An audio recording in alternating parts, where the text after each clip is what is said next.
ngayon sa may medical dito sa loob ng City Center, di ba, sosyalan. Nandito ako sa loob ng City Center, di walang kainit-init. So dito ang aking medical, di ba, para sa aking new visa. So samahan niyo ako mamaya dun sa loob at ipapakita ko sa inyo. Kung pwede, di ba? Pero kung hindi, mamaya na lang pag tapos na ako, di ba? Inform ko na lang kayo. Ay sa labas ng medical. So ayan yung Albake. Andiyan yung restaurant tsaka yung McDonald's. So, ayan sa labas. So ito yung pinaka loob ng medical center. So dito ako magpapamedical at doon sa loob ako mamaya papasok.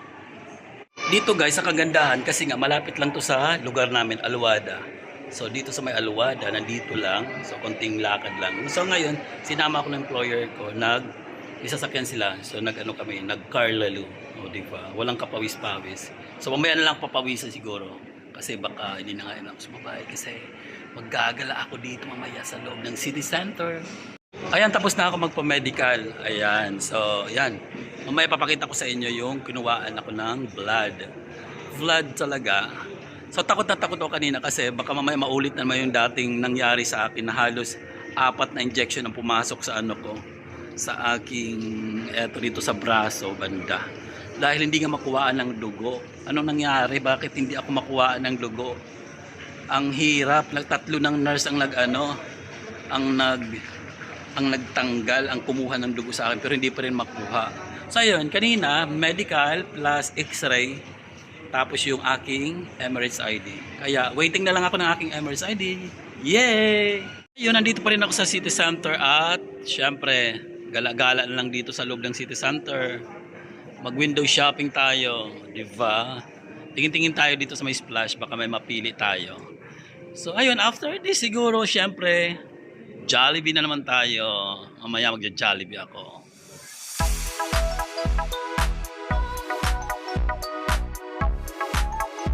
At ayun guys, pagkatapos kong magpa-medical, galing ako ng City Center dahil doon nga ako nagpa-medical at nakapaggala na rin ako. Dumiretso na ako dito sa may Madyas Waterfront. So nandito ako ngayon sa Madyas Waterfront. Syempre, pagala-gala kahit anong init. Ay naku po, ang init. Diyos ko, ang init talaga. Pero okay lang, okay lang. So ayan, marami tayong, mga ilang oras lang ako nawala doon pero ang daming nangyari, di ba? Maraming kaganapan. So yun, nag-ukay ako. Pero hindi ko na pinakita kanina na pumunta ako ng ukay. At syempre, di nyo ba napapansin ang aking hair? Di nyo napansin? I-reveal natin kung ano tong ating nabili doon sa ukay. Okay, so mag-ano tayo, unbox tayo. Unbox talaga kahit naka-plastic. So anyway, buksan na natin. Dati nang bukas, buksan pa rin natin. Pero ano natin?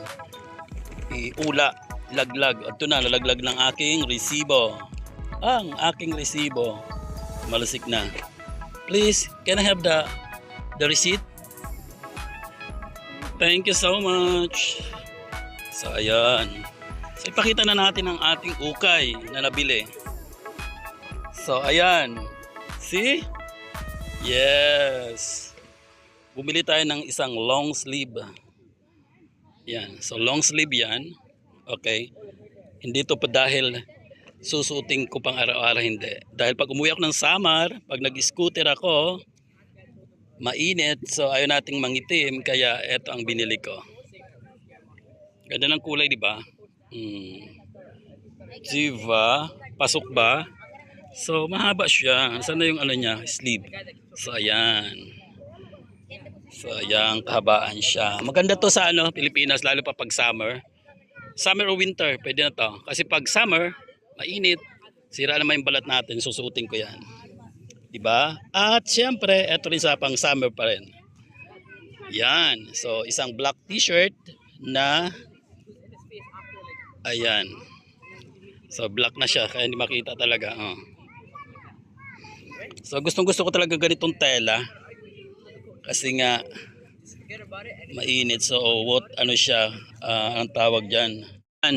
Eto pala ay dry fit. So, black t-shirt. Dry fit to. So good for for walking.